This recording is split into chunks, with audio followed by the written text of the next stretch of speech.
We've dealt with the Italians, now we need to deal with Northern Europe in the 17th century, continuing in the Baroque tradition when no one has money or apparently glue because everything is Baroque. Moving on. Little bit of context. First of all, this is the period of time, the 17th century, the 1600s, when we're going to see the development of most of the modern nation states of Europe, with the exception of Germany and Italy, which will be unified in around 1870. We will see, for example, constant warfare. Now, this is frequently going to be religious. This is going to be Protestant versus Catholic.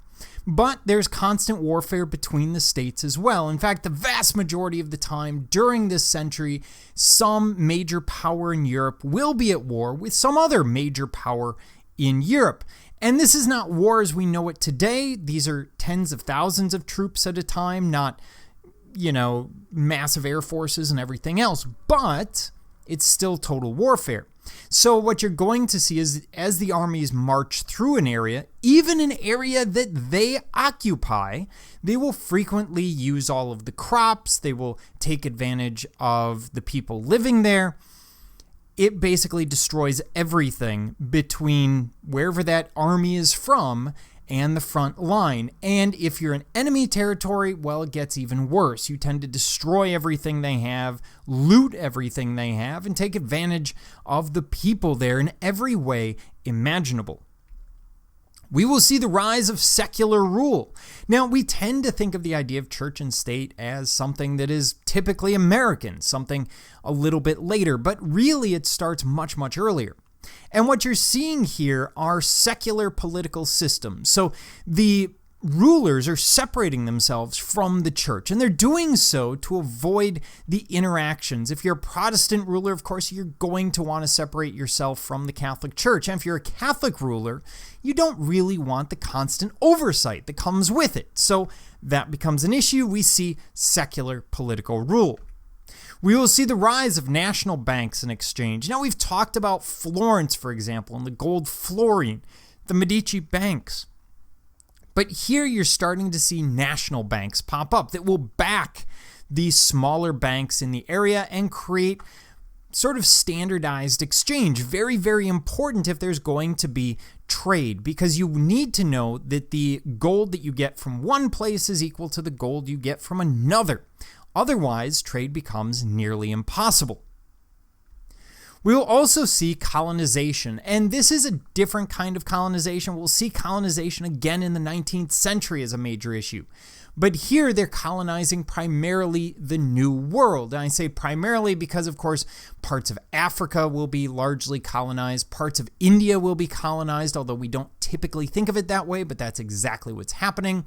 Much of the Pacific will be colonized during this period. And this is all looking for trade goods, typically looking for silver or gold or spices. We will see the import of coffee and chocolate. This becomes important during the Enlightenment because one of the theories of the Enlightenment a century later is that people stop drinking alcohol to kill off all the bad things in the water. They start drinking coffee and tea, which are stimulants as opposed to depressants, and therefore they have more energy to come up with new ideas that we see in the Enlightenment. We also see the import of chocolate becoming very, very important.